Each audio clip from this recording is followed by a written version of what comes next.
Green Man! Green Man! Green Man! Green Man! Green Man! Green Man! Green Man! Holy YouTube video, Green Man!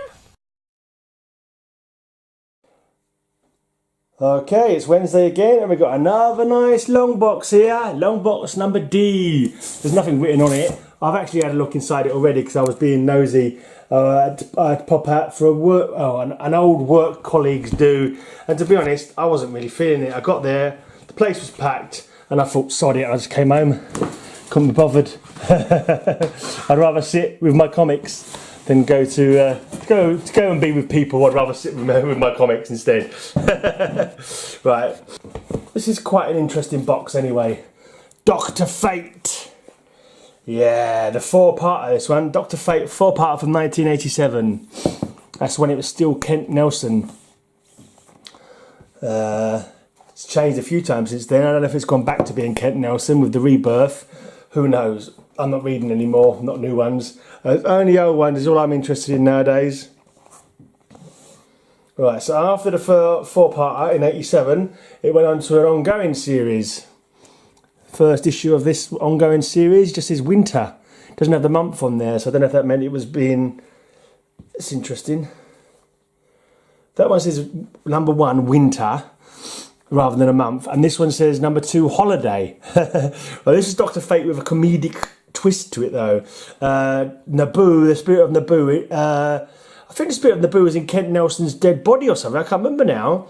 Or taken on, and I can't remember if Kent Nelson was in this suit or not. And then there was a weird dog that used to hang around and make silly faces. But it was fun. It was a you know bit of fun. Quite a daft comic, but pretty cool. And then I think he's coming up now with number 5. For some reason, I cannot remember what the cause of it was now, but Kent Nelson was no longer Dr. Fate, and instead it became Inza. Is it Inza Nelson, his wife? She becomes Dr. Fate. I'm not sure if this is her as Dr. Fate. I'm not too sure. Flaunting it, but he's back again now as Dr. Fate. But it does eventually become his wife. His wife becomes Dr. Fate eventually. I think this could well be her becoming Dr. Fate now. There you go. I dare say there'd be millions of people going on about social justice warriors. Social justice warriors. You can't make Dr. Fate. You can't make Dr. Fate a woman. Yeah. Well, they could, and they did. Deal with it. And it was quite fun as well.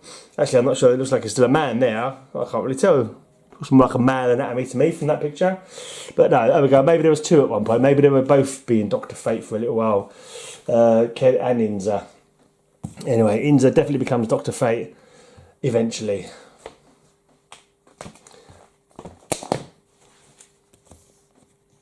There we are.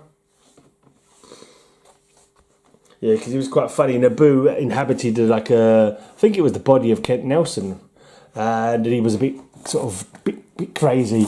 He was a bit on the mad side.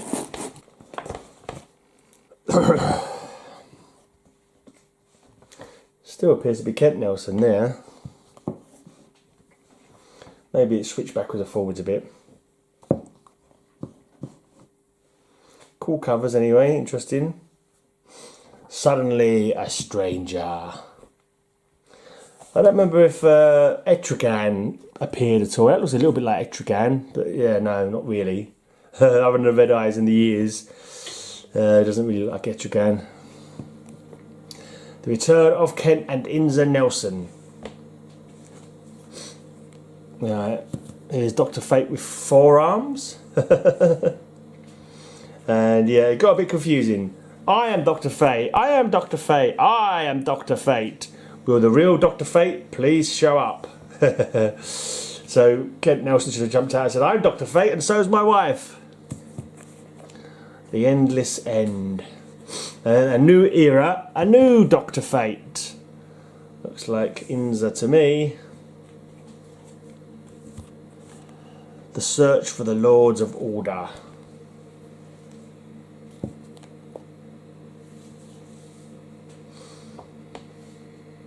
It's a new writer. It started off with Demetrius and now it's Mesner-Loebs. If that's pronounced that way, I don't know. Loebs? God knows.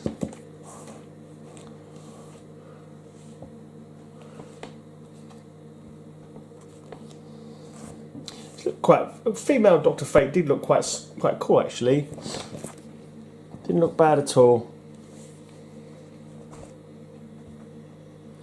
It had a little horn on the head of the helmet. I don't remember there being a little horn on the helmet of Dr. Fate. Don't remember there being one anyway. Here the mask of Dr. Fate looks a bit twisted and mischievous or evil even.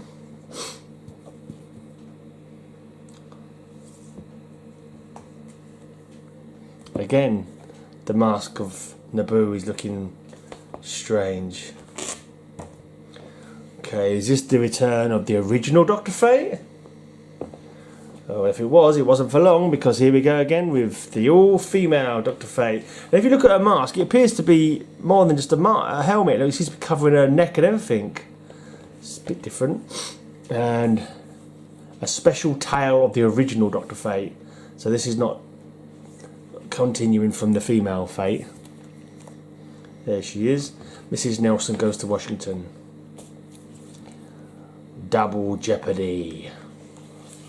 Chaos plus order equals fate. Yeah, there's a bit of a head screw as well, this one. Right, that was the end of that one of Dr. Fate actually. And then it went on to this Fate. Jared Stevens, I think his name was. Zero, it starts with 0. This is 1994. So we've got 1, 0, 0, 1, 2 and 3. And I'm pretty damn sure the other day I was going through one of my boxes and I had Dr. Fate of this run from about number 4 to number 9 or something like that. Or, yes, that's cool. I'll have to try and find those, try and dig those out so I can put them together. That's quite handy. Then we have another Fate. I'm not sure if it's Kent Nelson, or maybe it could be Hector Hall.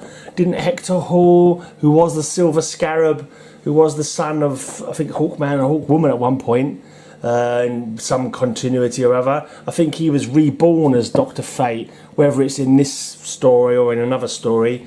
Dr. Fate does appear to, come and go quite a bit. I suppose that's fate for you, I suppose. Mysterious. Right, I've got a run of Deathstroke the Terminator here as well. Unfortunately, this is the 90s one. I wish I did the one before as well, in the 80s. I did actually read that. My mate, I've mentioned a couple of times on here, I used to read his comics and he used to read mine. And he had the sort of mid-80s run of Terminator, when he was he had his mate Wintergreen. But I can't remember if it's by this one that he'd already killed Wintergreen. I know later when he kills Wintergreen. Whether Wintergreen's still alive in this run, I'm not too sure. But yeah, I don't really like Terminator, Deathstroke the Terminator. He's an arse. I do not like him. He can die for all I care. He's not an anti-hero. I mean, he might have started off as a bit of an... Well, no, he started off as a villain, plain and simple. Then they made him into an anti-hero because of reasons. I know people like people who are bastards or something, like to see stories written about bastards. I'm not too sure what the story behind that is. But... yeah, I'm not particularly keen on bastards, evil scumbags, and that's what Deathstroke Terminator is. He's an evil scumbag. He killed Ryan Choi, the blinking, the Atom. So yeah, he's evil to his daughter Rose, turned her into a bloody stupid assassin mercenary thug as well. So yeah, screw Deathstroke Terminator. That's what I say. Anyway, yeah. There you go.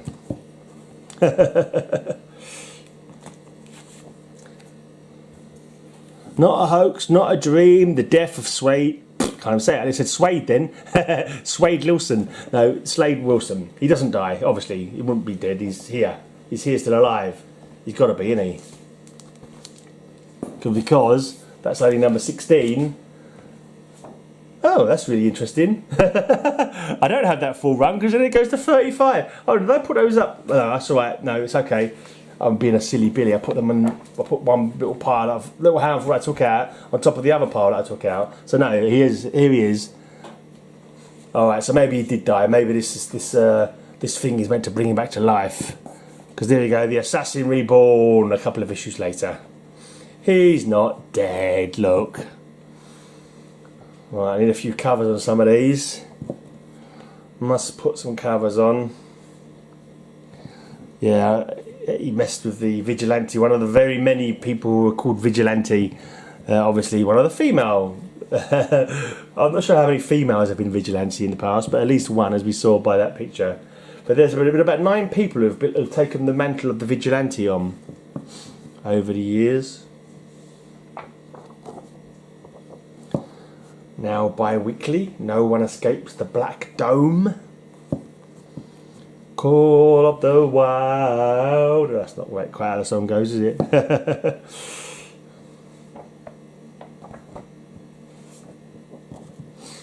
Firefight in France. Oh, it looks like he's got Wintergreen with him there. I think that's Wintergreen. It's kind of like he's Alfred. And then I don't quite know what the reason was, but then suddenly he just upped and killed him. I think he decided he was too good or something. He'd been too attached to things, and basically he wanted to be a bastard. And so I think he killed Wintergreen because he decided he made him weak or something like that. I'm not too sure what happened. But of course, Punisher in Marvel Comics, he killed Micro. Is it Micro his name was? Microchip, something like that. His assistant, who'd been his assistant for years, he ended up killing him, didn't he? In one of the stories. Let's just hope Batman doesn't kill Alfred, because that would be a step too far. Way too far.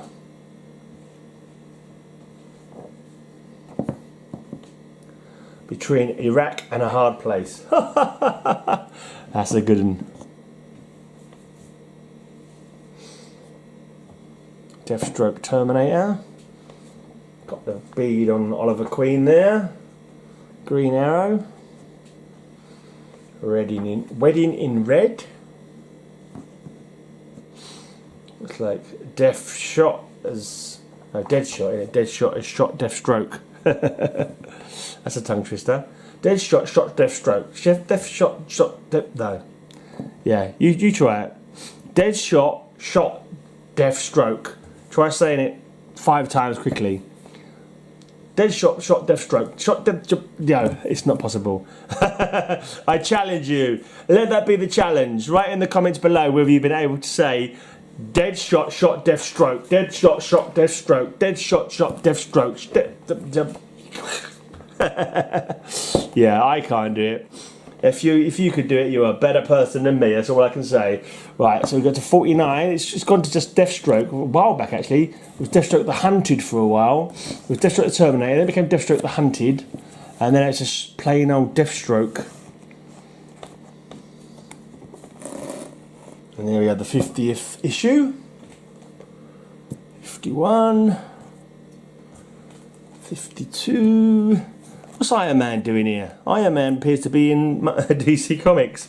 Well, a Marvel man lookalike anyway. I mean Iron Man lookalike. I said Marvel man, didn't I? Deathstroke. And again. Deathstroke's a bit like Wolverine. He became popular and now he's bloody everywhere. A bit like Deadpool, the character that was copied to create him. Just like Deathstroke. Fed up to me eyeballs of Deathstroke. These characters that get popular and then they oversaturate the blinking market with them. They expect you to care. I just get annoyed. Especially when they're an evil killer, like Deathstroke is. Well, I've got Deathstroke Annual number 3.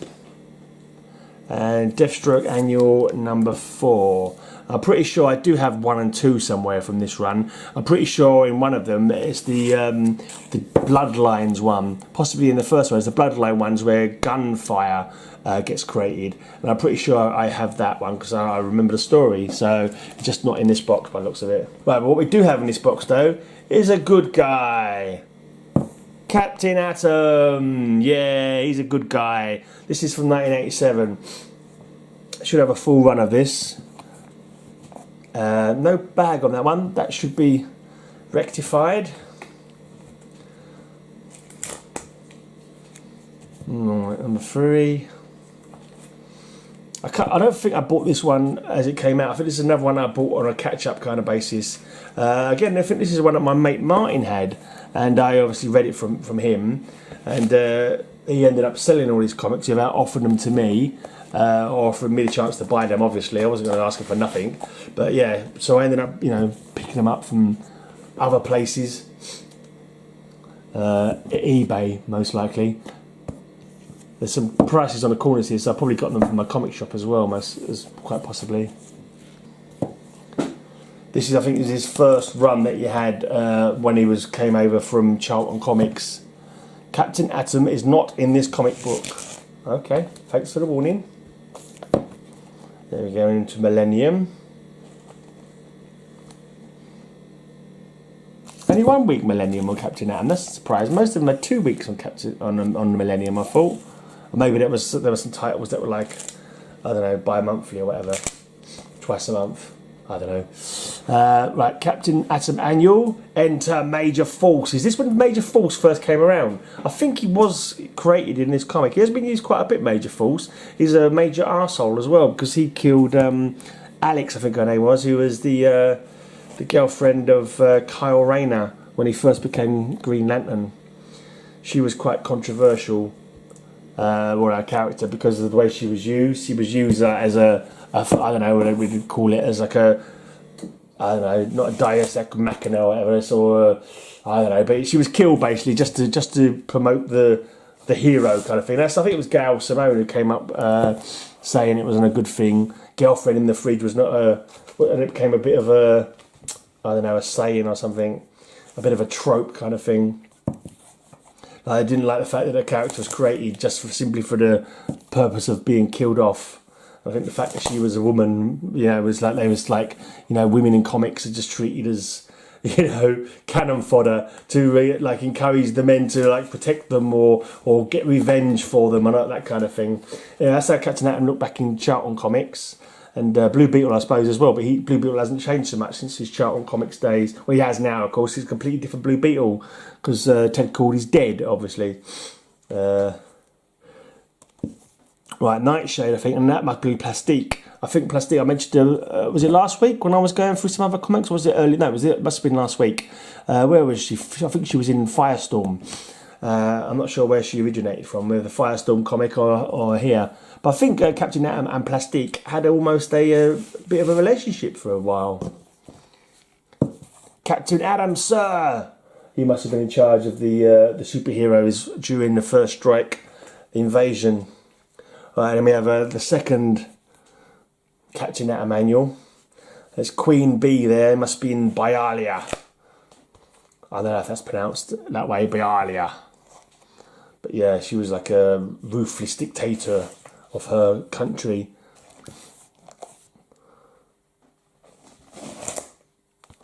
The Justice League is onto you and your lies, Captain Atom. Now we want the truth, all of it. Yeah, I think he might have been forced to spy for the army. I can't remember now.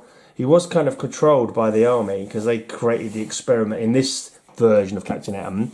I'm not quite sure what happened in the Charlton version of Captain Atom. It'd be nice to have the first appearance of Captain Atom one day, but I think that's quite a pricey one. I certainly have no intention of even thinking about buying it just now. I'd rather get Blue Beetle first, actually. The first Ted Cord, rather. Now, I had a feeling that I had an early Blue Beetle, like a Charlton Blue Beetle. I'm sure I remember buying a couple, but then, I'm not 100% sure. I'm pretty sure I did, but then I was pretty sure I had Amazing Spider-Man 300, and I was kind of sure that I had some. I kind of did have some Mandrake art in the end, but it was like a little sketch. But I wasn't sure. I can't remember what's real and what was something I dreamed. I'm reality challenged.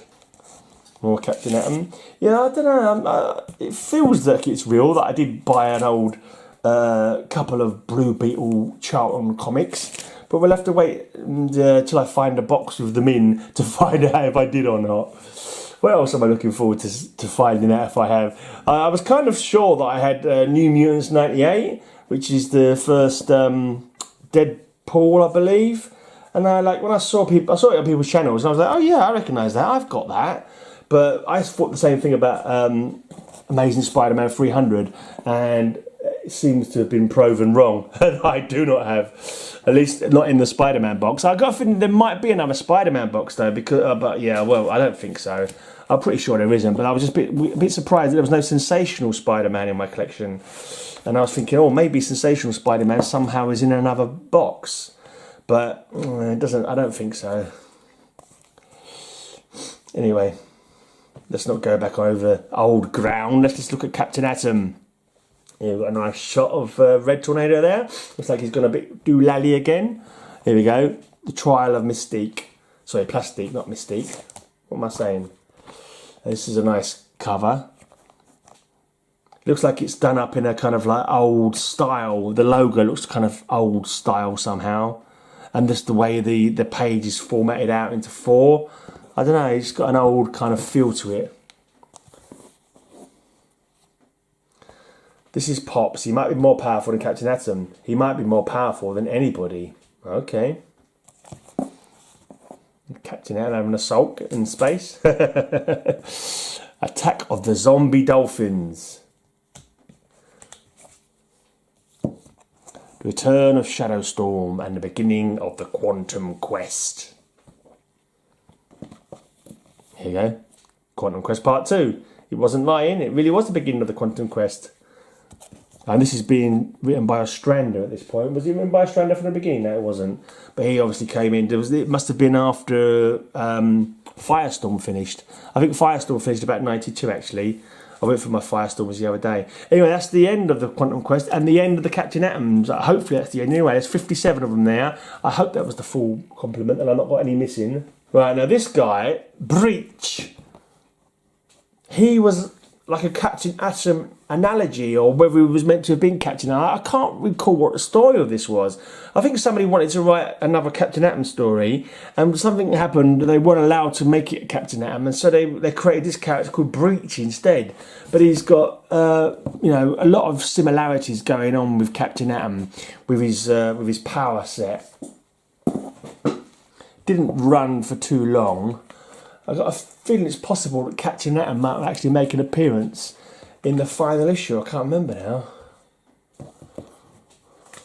Or whether I'm getting confused when the Captain Atom was in a Wildstorm title for a couple of issues.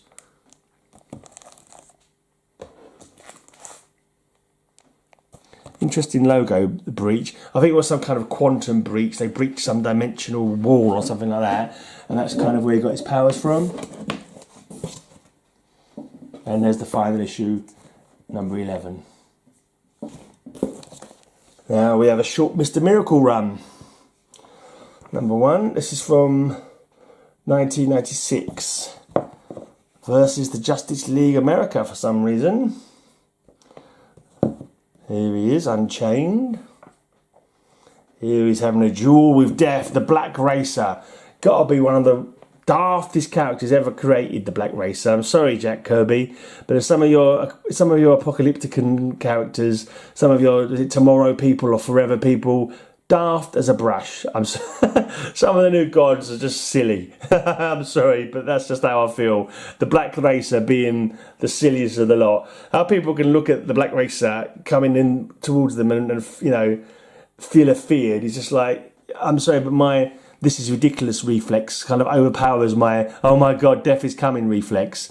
It's like a poor take on the Silver Surfer. Why would Death be riding skis for the air? It's just horrible. I'm sorry. Here it is. There you go. I've said it. But you have to make I don't know. You have to make something. You have to make excuses. I don't know, something like you have to just take it as it is, really. And, when it was created, it was a little bit. I think when did it create? 50s, 60s, and maybe it was simpler times, and people weren't so cynical as I am. But yeah, allowances. That's what you have to make. You have to make allowances for the period, maybe. Right, so that was a question little folio. And then we have a 6-parter. The human enigma meets the man of steel. This is from, can't see the year. Oh, and they of course, I'm trying to look inside, they don't have the bloody information panel in the normal place. Why would they want to do a thing like that? No, I've gone 6 pages and there's no print information on it. Okay, I don't know what year it's from. It's from a year prior to this year, but after 1970. I hope that narrows it down for you. Yeah, I don't know. So looking at the ones around it, could be late 90s. Anyway, it was a 6-parter, and there you had all 6 parts of it. So I wonder if I put him in here because Captain Atom was in here, and Question, of course, is another Charlton character, isn't he? Yeah, I was talking about thinking that I had some Blue Beetle comics, old Charlton Blue Beetle comics, and I just had the feeling, because it's probably completely wrong, that I had the first Question appearance, maybe in the back of one of the Blue Beetles. I don't know why, I just saw it on someone's video and I thought, oh, that looks familiar, I'm sure that's the one I got, but it probably isn't. And I don't even know if I did get any. That's why I'm going through these boxes now, to remind my poor addled brain what it is I got and what it is I ain't got. Is that even English? Anyway, this is Dead Core. Except it's not Dead Core, it's Dead Corpse. It's definitely pronounced corpse this time because it's got a bloody E on the end. And this was a 4-parter from Helix. It was like a DC imprint, I'm sure, kind of a science fiction imprint, I believe. Didn't get too many of those, but yeah, obviously I got this 4-parter. Right, this is annoying. I've got Plastic Man from 2004, starting with number 2. And number 3. I actually paid today for the first Silver Age appearance of Plastic Man.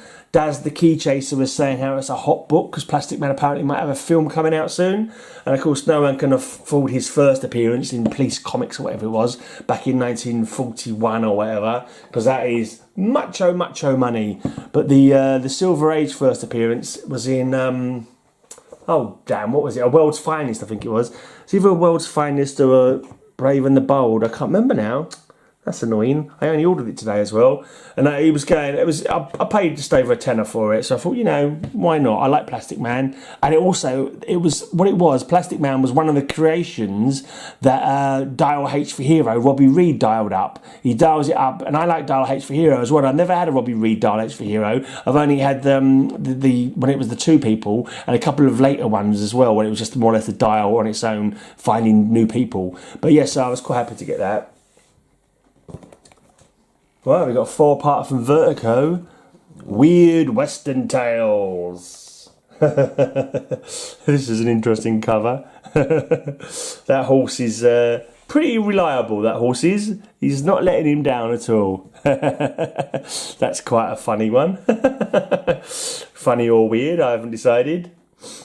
And this guy's got 3 arms by the looks of it. That is a weird Western tale. He's holding up his hands because the guy's got a gun on him, and he's got aces up his sleeves, but he's also got an extra hand about to shoot first.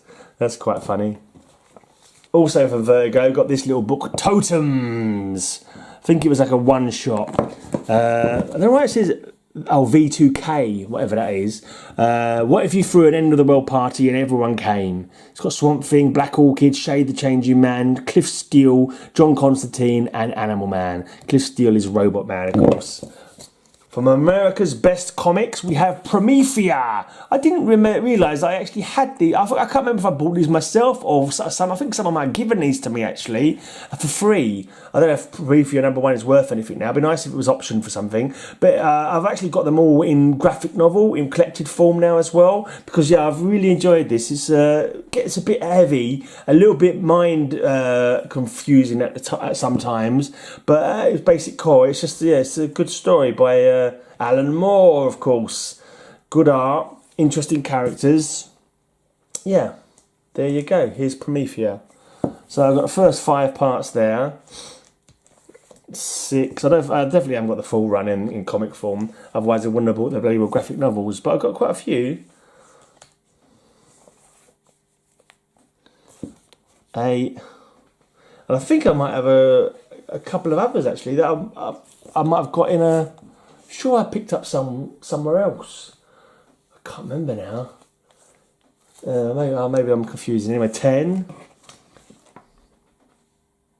Is this number 11? This one's such a freaky cover. I can't work out what number it is. It's from February 2001. No, it's a jump. Because this one is October 2000. And then from February... Oh, number 12. There you go. You just about make it out. In this, that kind of like... it says here, a pop art happening. So I'm assuming this is in the pop art style. But that's some crazy stuff going on in that page there. Cool. That's like proper hippie stuff, that is. Proper hippie. I say hippie because I'm from East London and we drop our H's. Right, America's Best Comics, a sneak preview. Perhaps it's the first appearance of really important character, man, and it's worth lots of money. Woohoo, that'd be nice, wouldn't it? Maybe it's the first appearance of Tom Strong and it's like now worth, £1,000. Yeah, that would be nice. Anyway, it probably isn't. And then we have a Tomorrow's Stories from America's Best Comics. 4 fantastic features premiere in Alan Moore's Tomorrow Stories. So I've got 2 of those, I think. And then randomly I've got number 3 of Tom Strong's Terrific Tales. Tom Strong's another one of those characters that I've bought in collected books because he's a good character. I do like Tom Strong pretty well. And that's another Alan Moore character as well. It's fun stuff. Check out Tom Strong if you haven't already because he's cool. Right, now, here's another one that I think I was given by the same player. So what it was, one of my work colleagues, his brother loved comics. I didn't know that at the time. And then his brother decided he wanted to get rid of a big lot because he had too many. And he didn't want any money for them. He just wanted to give them to a good home. And trust me, I'm a good home. If you've got any comics that you don't want anymore and you're looking for a good home, just, send them my way. I'll look after them for you. Right, so this is another one that he gave me. The World's Worst Superhero Team, Quantum and Woody from Acclaim Comics. I don't know why I've moved that one out of the way for us. Let's put that back over there. That's it. Quantum and Woody. I have read them. I think they were fairly amusing. I can't remember now. That's by Priest. Is that Christopher Priest? I think he's done a fair bit of work for Marvel and DC. Actually, he's done DC. Didn't he create Triumph for DC? And yeah. Now that's obviously a parody of something, but I can't quite work it out what that logo is meant to be the same as. Is it a Fantastic Four logo? I'm not sure. It's definitely somebody else's logo, a Marvel character's logo, repurposed for this. I'm sure it is. Anyway, I can't work out what it is at the moment. I'm not sure. I'm not sure if Quantum and Woody have got any potential. Have they been optioned or anything? Or have they got a character in them that's been optioned somewhere? Kind of vaguely think I might have heard Daz mention them once. But yeah, I can't really remember.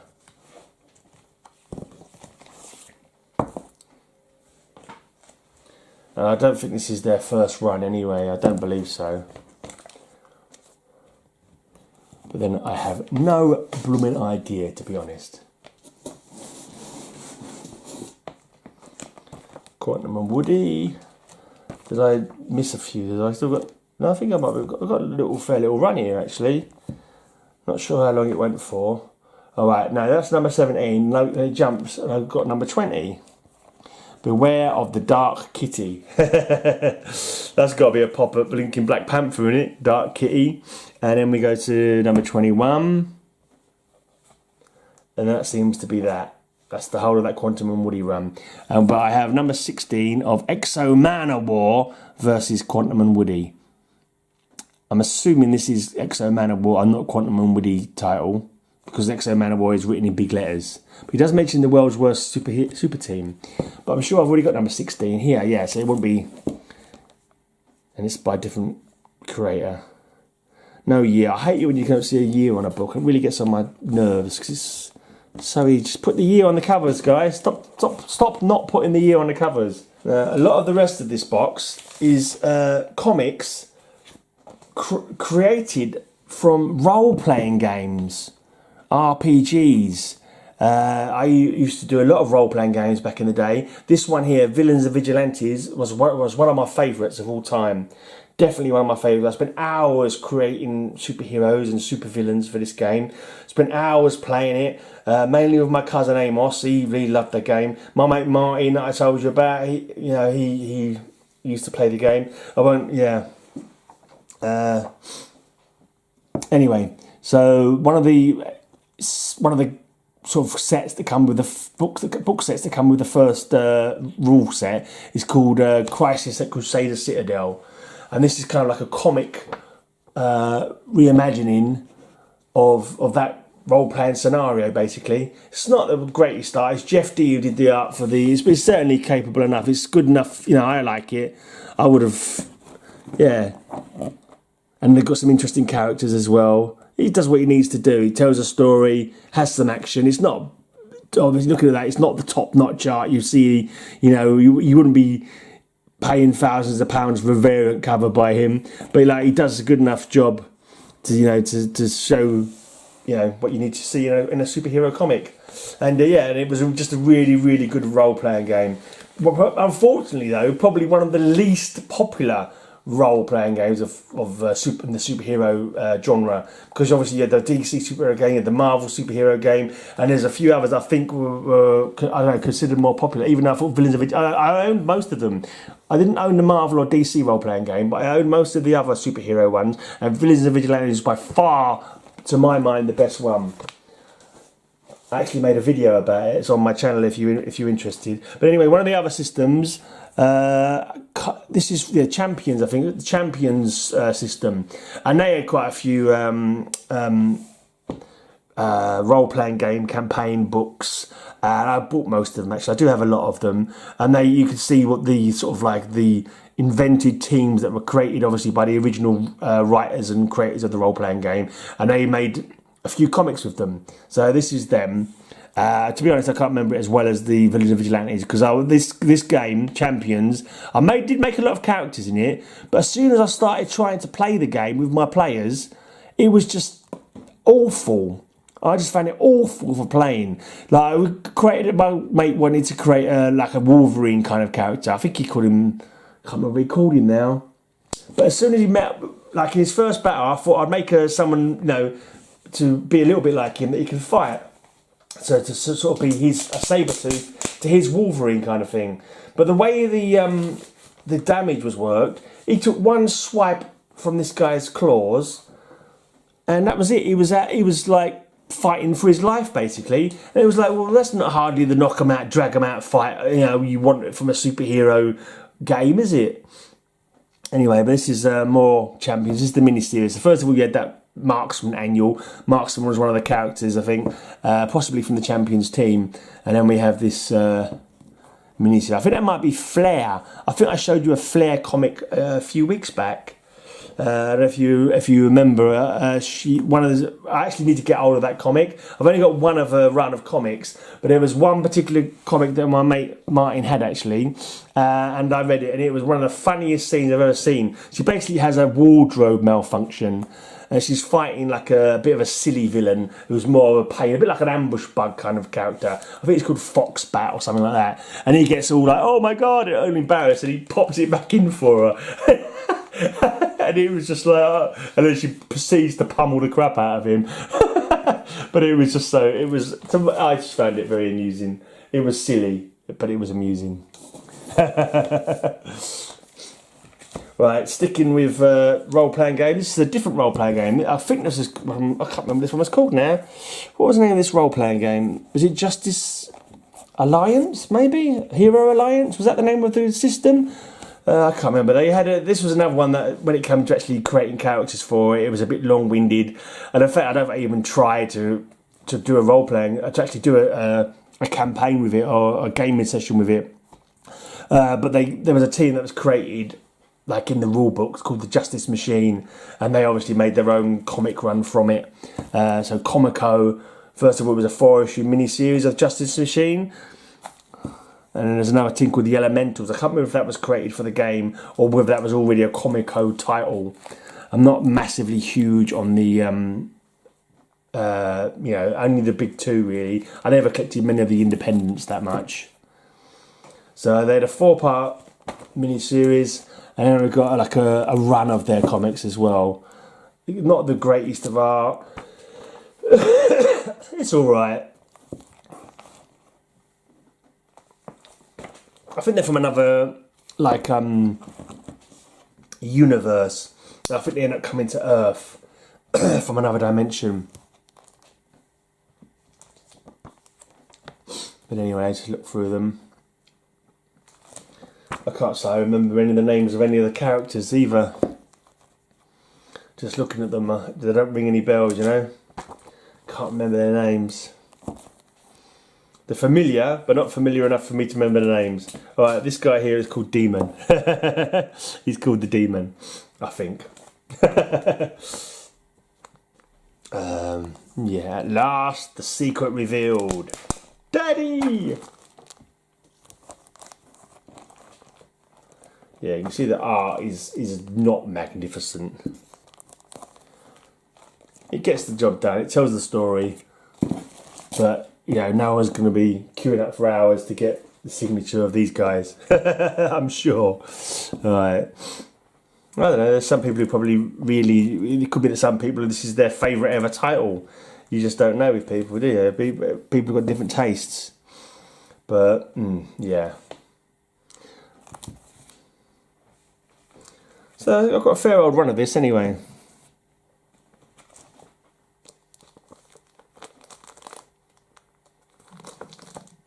I've got number 18 missing by the looks of it. Right, yeah, Jorwell was the name of their well, Jorwell. It's kind of like a portmanteau of George Orwell. So it's like that kind of like Big Brother is watching you kind of dystopian kind of world. Alright, 22. 23. Yeah, a fair old run anyway. Let me know if anyone else bought this title ever. Be interested to hear.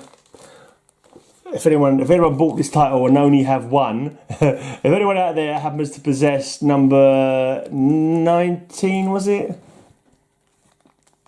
Yeah, no, number. Oh, come on! It's a little label covering the bloody number.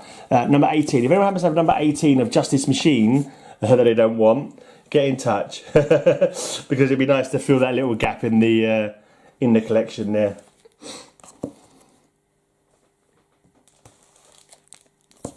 I bought these all from the back issue bin in my old comic shop. I can tell by the price tags on them all. This is the annual, so that went up to 29, and then we got Justice Machine annual, and then it kicks off with the new Justice Machine. Same characters by the looks of it. But, it's changed over companies. It's no longer a Comico, it's now an Innovation. Yeah. And that's it. I've only got 2 of those. Right, we've got a character here called The Rook by Harris Comics.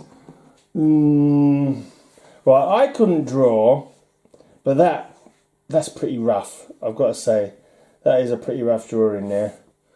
This one looks a little bit Mignola-ish. Is it by any chance? I don't know. It's got that, yeah, there it is, Mignola. So he's definitely drawn that one. Did he draw this one as well? Yeah, there he is at the bottom there. But that first one, I don't know. I mean, Mignola has got a weird bloody style, to be honest. A lot of people love his art. It's all right, but it's only because it's like, I don't know. He kind of gets a buy because he's him. I don't know.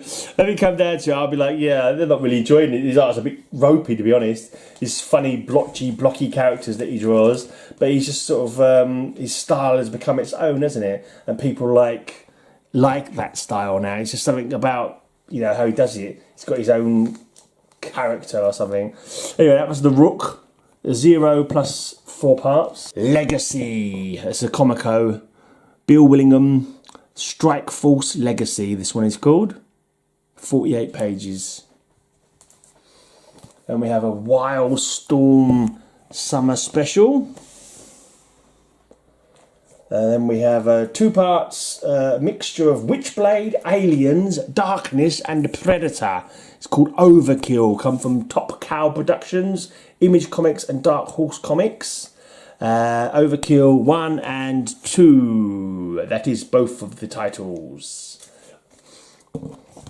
This one I wasn't sure if I had it or not, and I'm glad that I do have it. This is the Violator Mini. I thought it was a 4-parter, but it's a 3-parter, and it was really, really funny. He's got the Violator and his brothers in it, and this guy is called something like he's like a Punisher piss take, to be honest. It's called something like the Admonisher, and he's like telling people off all the while that he's blowing the crap out of them. It's like, this behaviour just won't do, as he's like blasting massive holes in them.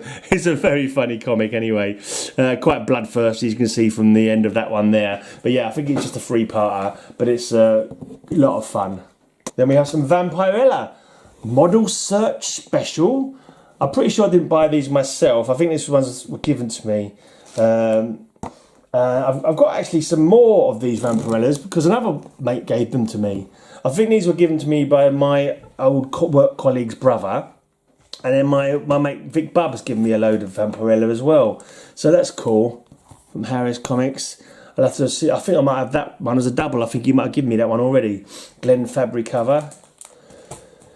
Got a little, I think this must be a self-contained story, Vampirella Ascending Evil.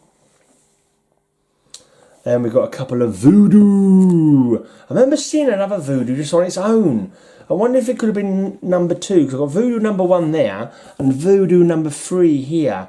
I wonder if that other one was Voodoo number 2. And then I have Voodoo number 4. I'm not sure if this was a mini. Oh, it's AH. What's his name? Adam Hughes. I wonder if that's treasured, something that people would like to collect. So look, does it say? Oh, Alan Moore did the story as well. Oh yeah, Alan Moore, Adam Hughes cover. It just says at the end, the beginning. So I think this must have been a 4-parter. So it'd be nice if the other one I've seen lying around is number 2, but I'll have to find out really. God knows what box it was in. Right, we're coming to the end. This one I think I picked up a festival maybe. It's the Heavy Metal World of Fire and Steel, number 1. So because I'm a headbang, obviously I had to buy it. I think I bought it at a metal festival, not a comic festival, I hasten to add. It mentions a band there, Hammerfall, who are quite good. I've seen them a few times.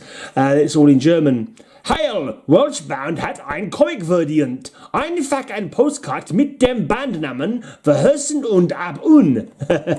Yeah, so needless to say, I can't read it for toffee.